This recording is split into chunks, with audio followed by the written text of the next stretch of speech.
Ah, double joiners. I have no idea whether that's a proper name, but that's the name that my brain gives to people that do things like this, where they join a motorway or dual carriageway and immediately cut across multiple lanes. Sometimes they'll even drive across the chevrons, which is an instant 3 points and a £100 fine if you're caught. But here's the thing, even if you don't cross the chevrons, you could still land in hot water, and it is one of the riskiest manoeuvres you can do. In our dear old friend the highway code, it advises us in rule 259 to stay in lane 1 long enough to make a decision as to whether it's safe to overtake. Although that does sit under motorway traffic rules, the same standard of merge is expected when you join a dual carriageway. And it is one of the reasons that learners don't actually need to have motorway lessons before passing their driving test. And there's very good reasons for rule 259. One of the obvious ones is that traffic already on the carriageway might be moving back into lane 1 without even expecting someone to peer into that lane. Not everyone is as careful as you and I when changing lanes, in particular when changing lanes back to the left. Then you've got slow moving vehicles. You could have slow moving cranes. You've got agricultural vehicles. These make lane 1 much slower, and traffic in lane 2 could be overtaking at some speed and will also be harder to see. And you could even have vehicles that really just should not be there at all. The point is simple, your attention should be ahead of you first, not already planning an overtake. And you've also got the potential for established drivers to be planning their own way into lane 2.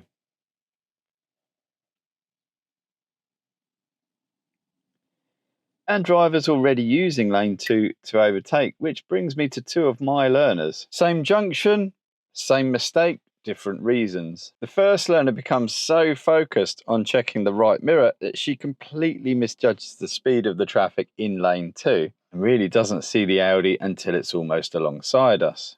And this learner is concentrating so hard on the overtake of the lorry ahead that she never notices that the Honda is double joining behind us. And that could have ended very differently. In both situations, I had to physically grab the wheel and stop my learners changing lanes.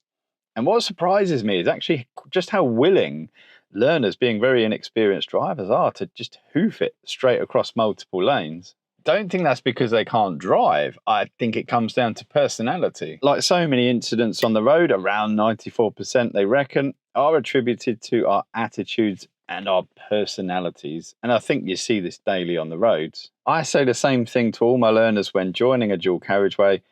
Make sure you give yourself time to see everything. Because think about what you're asking your brain to do at that particular moment. Watch ahead, watch behind, judge the traffic on your right, check your mirrors, your blind spot, monitor your speed, and make a lane change all within a few seconds. Downside to being human is if you're looking in this mirror, you're not looking at the road ahead. And if you're looking in this mirror or this blind spot, you're not seeing what your vehicle is hurtling towards. So even experienced drivers aren't necessarily going to see everything. Now, if I was this car that's joining the dual carriageway, I've got a heavy directly behind me which blocks my view of lane 2.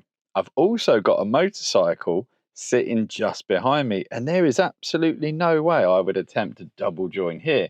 Very likely the motorbike's going to do that, and therefore I wouldn't risk it. And this might look okay to some people, but you're now relying on that motorbike driver not trying to overtake you at that point in time. Once people get into the habit of doing things like a double join, they stop assessing whether it's actually safe to do it. Where are you going? We're going to this. What are you going to this for? Toys. Oh. But don't worry, my money. Oh, is it? I got £7. How have you got £7?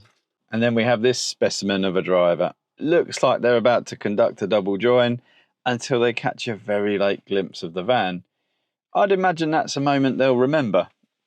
Unfortunately, some people don't realise these sorts of light bulb moments until they're actually involved in a collision. And even then, they'll probably blame someone else. One thing that very regularly crops up on driving lessons as my learner is building speed along a slip road to join, and I'll say something like, "What's your plan for that red car?" Quite often panic, because what red car?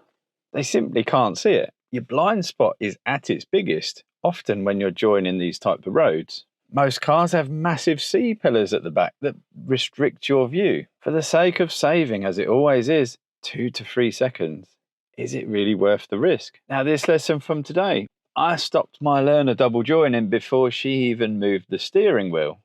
Settle before you go straight into lane 2. Settle, assess, and then go. Yes! Afterwards, she asked, how did you know I was going to do that? Because her body language and the car told me that she was going to. So the body language of the car, the speed, the position, where she was starting to look, all told me. But there's another word beginning with P, personality. Once you know your learner, you start to predict the risks that they might just take. Now, no offense, Caitlin, I'm not saying that you're reckless, just slightly predictable. So I'm interested, what's your opinion on double joiners? Do you think it's perfectly safe if it's done well? Or should you always join into lane 1 before moving out for overtakes? And finally, can anyone think of a name other than double joiners? Because I'm pretty sure I've made that up.